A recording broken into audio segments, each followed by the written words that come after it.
A new Zodiac theory has gone viral on TikTok recently, and the person behind this theory is 100% certain that he is correct. We've heard that before, but the suspect this time around is Richard L. Hoffman, and the man behind the theory on TikTok is Richard L. Hoffman's grandson. Richard L. Hoffman was a Vallejo police officer, and he was the first officer to arrive at Blue Rock Springs crime scene where Darlene Ferrin and Michael Mageau were shot. Hoffman was even hired as a consultant for the 2007 Zodiac movie made by David Fincher. Did the Zodiac hide in plain sight for all of these years?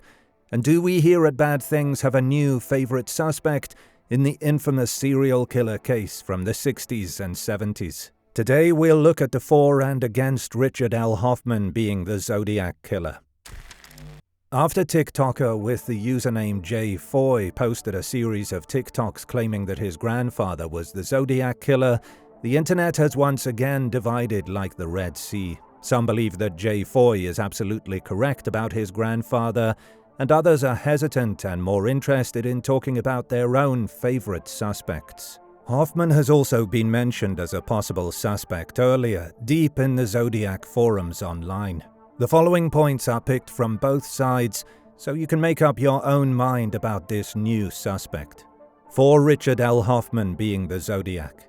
Description of character and personality. According to his grandson, he was known among his family for being abusive, manipulative, and unfaithful, which could be personality traits of a serial killer. You could also argue that this is something that points away from Hoffman. Former FBI profiler John E. Douglas wrote a psychological profile on the Zodiac in his book The Cases That Haunt Us from 2000. Douglas describes the Zodiac as being a narcissistic and paranoid social misfit and loner who was mainly driven by the need for attention, power, and most of all, credibility. A loner does not have too many people around himself to be abusive and unfaithful towards, which was how j.foy described his grandfather, Richard Hoffman. So could former FBI profiler Douglas be wrong about certain things in his Zodiac profile? Possibly. Criminal profiles are made by solid statistical analysis, but they are not bulletproof. And as mentioned, the way j.foy described his grandfather's personality also fits the personality traits of a serial killer. Appearance. Hoffman has been discussed earlier online as a possible Zodiac suspect, but it's not until the TikTok videos we've been able to see any photos of Hoffman around the time of the known Zodiac killings. Richard fits the general description of the Zodiac. He sported the famous crew cut associated with the killer. It is unclear if he wore glasses at that time, since he isn't seen wearing them on the older photos, but it wouldn't be a stretch to assume he did, since he wore them when he was older. If he didn't wear glasses at that time, one could also assume that he used glasses as a disguise, a theory that has been discussed extensively up and through the years. Mike Mageau, who survived the Blue Rock Springs attack, described the Zodiac to be wearing a blue short-sleeved shirt, but that he couldn't recall if it was dark or light. Two of the images shown by j.foy on the TikTok videos show Hoffman wearing a shirt exactly like the one described. Richard Hoffman's age at the time of the killings also matches what the witnesses have described. Spelling and handwriting. In Hoffman's police reports, several similarities with the Zodiac letters can be observed, particularly in his spelling of certain words. Notably, the word until is spelled with a double L at the end in both instances. Additionally, he tended to add an extra E to words ending in ing, a characteristic also found in the Zodiac's writings. Handwriting is far from being a reliable science, but looking at one of Hoffman's police reports, which is written in all caps, we can see some similarities to the Zodiac letters' handwriting. That's at least how we see it, but take a look for yourself and see if you can catch any similarities or dissimilarities. On the other hand, many of the known Zodiac suspects have a similar handwriting style to the one in the confirmed Zodiac letters, so it's easy to see why handwriting is not and should not be considered a reliable science. The spelling errors in Hoffman's reports are more interesting, but some point out that these are rather common spelling mistakes. Sherry Jo Bates. The murder of Sherry Jo Bates remains one of the most ambiguous and controversial aspects of this case, as there's no definitive proof that she was a victim of the Zodiac. The well-known poem found on the desk in Riverside, while some believe it was written by a student, was signed with the initials RH and included the word Till. It's possible that someone who commonly writes Till might mistakenly think until is also spelled with a double L. The poem was discovered in the Riverside City College Library during the month of December 1966. If the poem refers to the presumed Zodiac killer victim Sherry Jo Bates, it must have been written before her murder on Sunday, October 30th, 1966. Consequently, this would make the Riverside desktop poem the earliest known communication attributed to the Zodiac killer. Although we have no evidence that Hoffman wrote poems as a hobby, some have pointed out the poetic style in which he described the crime scene to Zodiac book author Robert Graysmith. It was dark at Blue Rock Springs, elms swaying in the wind, the wild cries of strutting peacocks roaming the grounds coming to my ears. Hoffman's possible link to victim Darlene Ferrin. This is where it gets really interesting. There's a rumor that Darlene Ferrin dated two police officers, where one of them had been confirmed to be a Buzz Gordon. The second one is still unknown, but some claim that Richard Hoffman was the other. And now, after j.foy's videos, it's known that Hoffman cheated on his wife. We also know that Hoffman had an argument with Buzz Gordon, where he told him that he would make him pay for sleeping with Darlene Ferrin. It is also claimed that Richard attended Darlene's so-called painting party. This party has earlier been known to tie the most known Zodiac suspect, Arthur Lee Allen, to Darlene.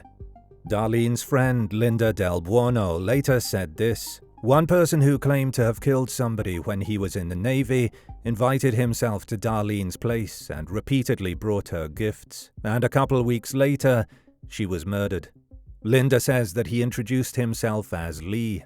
This statement from Linda was used in the 2007 movie as the final proof that Arthur Lee Allen was connected to one of his victims, and that he was indeed the Zodiac. Richard's middle name was also Lee, but spelled L-E-E. Richard's middle name has not been known until j.foy's TikTok videos. Could Richard Lee Hoffman be the Lee that Darlene told Linda about?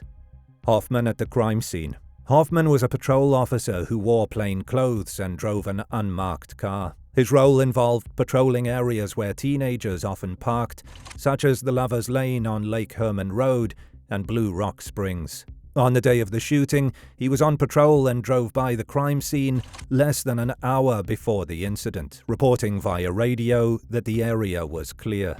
Just before the murder, Mike Michaud asked Darlene if she recognized a man in the car, to which she replied his name was Richard. After the attack, Hoffman was the first to arrive at the scene, so he must have been in close proximity when the shooting was reported. Hoffman also ensured he followed Darlene as she was taken away in the ambulance. Later on, the police received a call from someone that must have been the Zodiac. The person calling in said the following: "I want to report a murder. If you will go 1 mile east on Columbus Parkway, you will find kids in a brown car. They were shot with a 9mm Luger. I also killed those kids last year. Goodbye." The confession call was made from a phone booth near the police station. We'll later take a look at the time this call was made, as it also can be seen as exculpatory evidence for Hoffman. Could he have been able to make that call at all if he was at the hospital with Darlene? Hoffman also admits to touching both victims and to moving Mike Michaud's wallet. So the scene was altered by Hoffman before anybody else had arrived. The Zodiac's behavior at Blue Rock Springs. Long before Richard Hoffman became the hot suspect he is after the TikTok videos, people have been speculating about Zodiac's behavior when he approached Darlene and Mike at Blue Rock Springs. The way he parked his car behind them, coming in on a slight angle to point his headlights on the side of Mike's car, and how the Zodiac was using a strong flashlight that was common among police officers. Mike Michaud initially thought that he was being stopped by the police. He even was beginning to prepare his wallet when Zodiac approached the car. The behavior is indeed similar to how a police would have approached it, and Richard Hoffman was an officer in the area of the shooting. You could also argue that these types of flashlights weren't exclusively used by police, but it is indeed interesting in this context. Against Richard L. Hoffman being the Zodiac. Mike Mageau's description of the Zodiac. Mike described the shooter's hair as short, curly, and light brown, almost blonde. Hoffman had dark, straight hair. Years later, Mageau pointed out Arthur Lee Allen from a photo lineup. Allen's appearance was not very similar to Hoffman's, which can point towards a perpetrator that doesn't look a whole lot like Richard Hoffman. On the other hand, Mageau has also stated that he never got a good look at the Zodiac because of the strong flashlight, so it's not easy to know what to believe here. Hoffman's alibi for the Zodiac call. This is perhaps the most difficult exculpatory evidence to get around if you are a believer of this new theory. The Times, in Hoffman's own report from that night, places Hoffman at a different location from where the Zodiac call was made. Hoffman followed Darlene in the ambulance from the crime scene to the hospital, and he was there when she was pronounced dead. The phone call was made from a phone booth close to the police station, and Hoffman was at the hospital at the time of the call. Or at least, he was there shortly before the mysterious Zodiac call. TikTok user j.foy, Hoffman's grandson, has followed up on this after commenters have pointed this out to him under his videos. j.foy, who also used to be a police officer, rebutted that timestamps in police reports are not as precise as we'd think they are. He also pointed out that if his grandfather was the killer, he would have further incentive to be imprecise in his reporting, to remove himself from any wrongdoings in this case. In other words, he could have given himself an alibi. Lack of motive. If Hoffman had a relationship with Darlene and he was jealous about Darlene sleeping with his co-worker Buzz Gordon and the fact that Darlene was meeting Mike Mageau that evening, it serves as a reasonable, strong motive for Hoffman. But what about the other killings? Betty Lou Jensen and David Arthur Faraday were murdered a year before Darlene, and what could possibly be a motive in this shooting?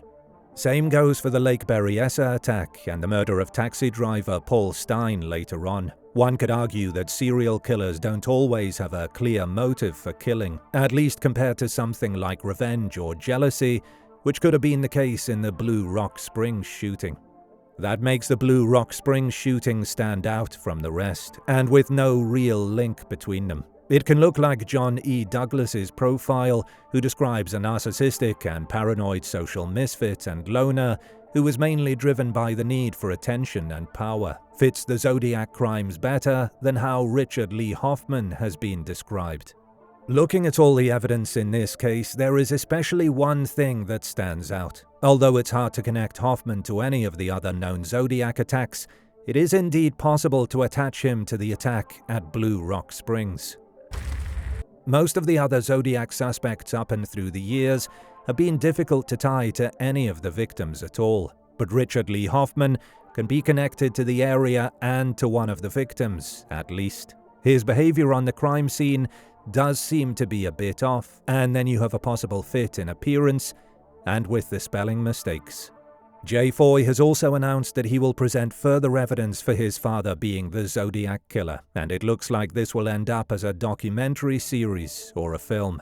It's also interesting to see if DNA could play a role as well, if Richard Hoffman is considered a viable suspect by the Vallejo investigation of the Zodiac. Since j.foy is related to Hoffman, he can probably help the investigation with providing DNA samples. One would think that Hoffman has been ruled out by DNA already though, as he was part of the police officers in Vallejo at the time, but who knows. All in all, we find Hoffman to be a good suspect, and it will be interesting to see how this will develop over time, no matter if it's on TikTok or in a Netflix documentary series. If you love our content and want to support the channel, feel free to check our web shop where you can find exclusive true crime merch, brought to you by Bad Things.